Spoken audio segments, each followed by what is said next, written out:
Good evening students, मेरा नाम कमलप्रीत कौर है और मैं जीपीसी बीकानेर में इलेक्ट्रॉनिक्स की प्रवक्ता हूँ। स्टूडेंट्स, हम अभी इस लेक्चर में कंप्यूटर कम्युनिकेशन का टॉपिक डिस्कस करेंगे। 5th यूनिट का टॉपिक है नेटवर्क प्रोटोकॉल्स का। ये सिलेबस आपके सामने खुला हुआ है। इसमें हम ISO OSI रेफरेंस मॉडल, एक 7 लेयर मॉडल है, ये हम डिस्कस कर चुके हैं। अभी इस लेक्चर में हम TCP/IP मॉडल सब यूनिट नंबर 5.5 ये डिस्कस करेंगे। तो TCP/IP मॉडल आप देख सकते हैं स्क्रीन पे। ये एक 4 लेयर मॉडल है। जो OSI मॉडल है वो 7 लेयर है, लेकिन जो TCP/IP रेफरेंस मॉडल है ये 4 लेयर मॉडल है। तो TCP का यहाँ मतलब है ट्रांसमिशन कंट्रोल प्रोटोकॉल, मतलब ऐसा प्रोटोकॉल जो ट्रांसमिशन को कंट्रोल करेगा। एंड इंटरनेट प्रोटोकॉल मतलब जो इंटरनेट पे आपको जो भी मैसेज लॉजिकली भेजना है वो किस तरीके से एक जगह से दूसरी जगह जाएगा। तो IP का मतलब है इंटरनेट प्रोटोकॉल। तो अब ये जो मॉडल है ये डिपार्टमेंट ऑफ डिफेंस ने डेवलप किया था 1960s में। इसके 4 लेयर्स हैं। ये 4 लेयर्स को हम ये देख सकते हैं। सबसे फर्स्ट लेयर जो होती है वो है एप्लीकेशन लेयर। सबसे टॉप मोस्ट जो लेयर है, ऊपर से नीचे की बात करें तो top most layer application layer है और ये एक इंटरफेसिंग का काम करती है। किसके बीच में इंटरफेसिंग करेगी? अपने से ऊपर और नीचे वाली लेयर की। तो एप्लीकेशन लेयर की जो नीचे वाली लेयर है जस्ट, उसे बोलते हैं ट्रांसपोर्ट लेयर। और एप्लीकेशन लेयर क्योंकि टॉप मोस्ट लेयर है तो इसके बाद और कोई लेयर नहीं है, यानी इसके बाद होस्ट है। जो भी यूजर है, होस्ट है, वही है। तो एप्लीकेशन लेयर इंटरफेसिंग का काम करती है किसके बीच में? होस्ट प्रोग्राम के बीच में और ट्रांसपोर्ट लेयर के बीच में। अब इस लेयर के भी अपने कुछ प्रोटोकॉल्स हैं। जो प्रोटोकॉल ये जो लेयर यूज करेगी उसके अंदर है telnet, DNS, HTTP, FTP, SMTP। और भी कई प्रोटोकॉल्स हैं लेकिन ये इंपॉर्टेंट है और हम इनको भी डिस्कस करेंगे। तो एप्लीकेशन लेयर के प्रोटोकॉल्स ये सब हैं, ये आपको याद होने चाहिए। Telnet, DNS, HTTP, FTP, SMTP। Next है ट्रांसपोर्ट लेयर, जो एप्लीकेशन लेयर से सेकंड लेयर है। ट्रांसपोर्ट लेयर का काम ही क्या है? ट्रांसपोर्ट करना, मतलब जो डेटा है वो एरर फ्री ट्रांसमिट हो जाए सेंडर से रिसीवर तक। मतलब जो डेटा है वो सही सलामत आपका सेंडर से रिसीवर तक पहुंच जाना चाहिए। यही ट्रांसपोर्ट लेयर का काम है। और डेटा क्या है? एरर फ्री होना चाहिए। मतलब कोई एरर अगर हो गई है तो उसको डिटेक्ट करना, उसको करेक्ट करना, ये काम भी ट्रांसपोर्ट लेयर का है। तो ट्रांसपोर्ट लेयर के अंदर भी 2 प्रोटोकॉल्स हैं, TCP and UDP, transmission control protocol and user datagram protocol. तो जो TCP/IP में TCP आया है वो इसी प्रोटोकॉल से आया है।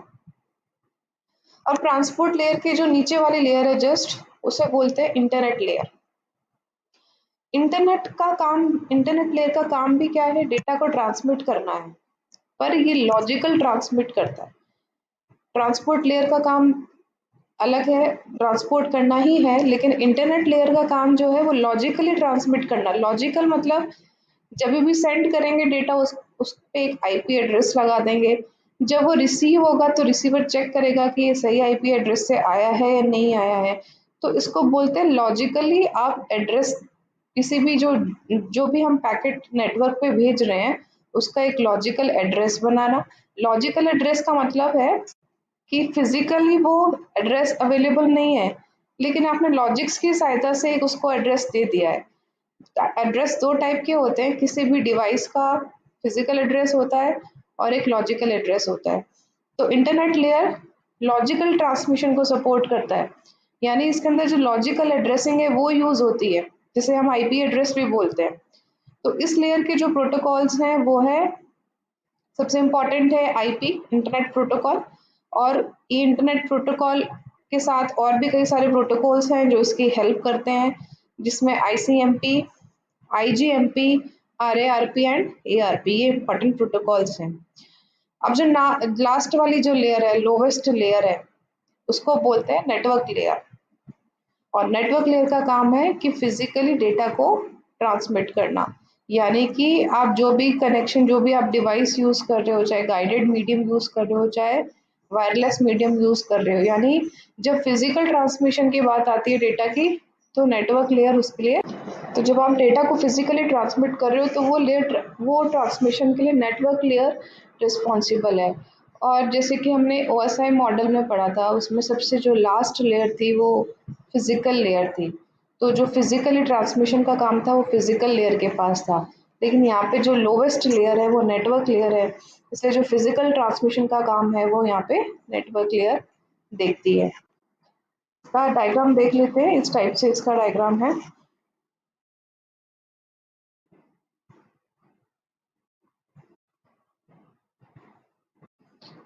ये 4 लेयर प्रोटोकॉल है। फर्स्ट है application layer top most, second transport layer, third internet layer and fourth is host to network layer या फिर नेटवर्क लेयर। और इनके साइड में, राइट साइड में, ये इनके कॉरस्पॉन्डिंग प्रोटोकॉल्स दिए हुए हैं। जैसे कि एप्लीकेशन लेयर का है telnet, DNS, HTTP, FTP, SMTP, इस टाइप से। ट्रांसपोर्ट लेयर के प्रोटोकॉल्स हैं टीसीपी, यूडीपी, एससीटीपी। इंटरनेट लेयर के आईपी, आईसीएमपी और ये सब। तो अब हम ये एक one by one in layers के जो इम्पोर्टेंट प्रोटोकॉल्स हैं उनको डिस्कस करेंगे।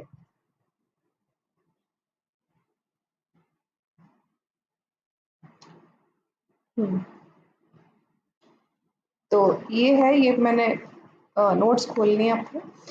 सबसे पहले एप्लीकेशन लेयर, तो उस पे जो फर्स्ट प्रोटोकॉल है वो है डीएनएस। डीएनएस का फुल फॉर्म है डोमेन नेटवर्क सिस्टम। तो ये क्या काम करता है, ये इंटरनेट यूजर्स को या फिर जो नेटवर्क पे अलग अलग तरीके की डिवाइसेस कनेक्ट हो रखी हैं उनको हेल्प करता है। क्या हेल्प करता है? वेबसाइट को सर्च करने में, वेबसाइट को डिस्कवर करने में।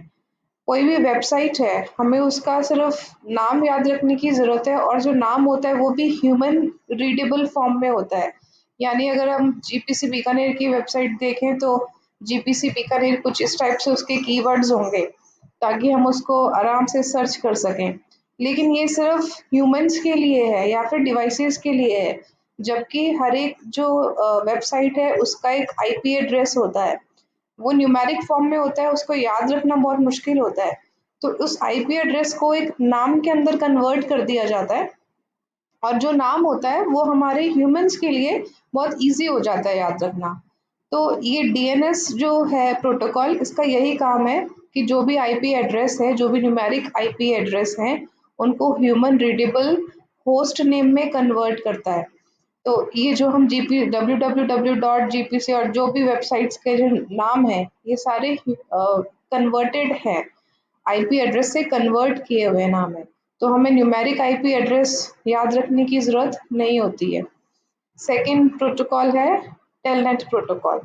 तो टेलनेट में, इस प्रोटोकॉल की हेल्प से हम किसी भी रिमोट टर्मिनल से कोई भी कंप्यूटर लॉगिन कर सकते हैं। तो बेसिकली लॉगिन को ये सपोर्ट करता है।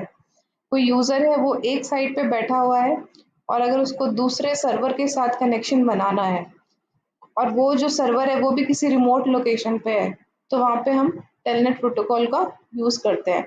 तो मेनली ये लॉगिंग को सपोर्ट करता है। थर्ड प्रोटोकॉल है हाइपर टेक्स्ट ट्रांसफर प्रोटोकॉल। ये बैकबोन है वर्ल्ड वाइड वेब की, डब्ल्यू की। मतलब जो भी वेबसाइट्स हैं वो जो भी टेक्स्ट यूज़ करती हैं या फिर जो वेबसाइट्स के पेजेस हैं वो आपस में कैसे ट्रांसफ़र हो। मान लीजिए हम गूगल में कुछ सर्च करते हैं किसी वेबसाइट के लिए, तो हम एक वेब ब्राउज़र यूज़ कर रहे हैं। गूगल एक वेब ब्राउज़र है, गूगल क्रोम एक वेब ब्राउज़र है, और उस वेब ब्राउज़र के थ्रू हम उस वेबसाइट के सर्वर तक पहुंचने की कोशिश कर रहे हैं। तो ये वेब ब्राउज़र और वेब सर्वर आपस में किस तरीके से कम्युनिकेट करते हैं, उसके सारे प्रोटोकॉल्स, उसके सारे रूल्स कौन डिफाइन करता है? एचटीटीपी। तो एचटीटीपी बेसिकली क्या करता है, वेब सर्वर और वेब ब्राउज़र के बीच में कम्युनिकेशन किस फॉर्मेट में हो, मैसेज किस फॉर्मेट में होने चाहिए ताकि वो आपस में आराम से कम्युनिकेट कर सके, उसके लिए होता है एचटीटीपी। फाइल ट्रांसफर प्रोटोकॉल, कोई भी अगर आपको फाइल कम्युनिकेट करनी है, दो नेटवर्क के बीच में फाइल ट्रांसफर करनी है, तो उसके लिए फाइल ट्रांसफर प्रोटोकॉल है। SMTP, simple mail transfer protocol, मतलब अगर आपको मेल भेजनी है जैसे मान लीजिए एक मेल सर्वर से दूसरे मेल सर्वर पे आपको मेल भेजनी है तो वहाँ पे एसएमटीपी यूज होता है।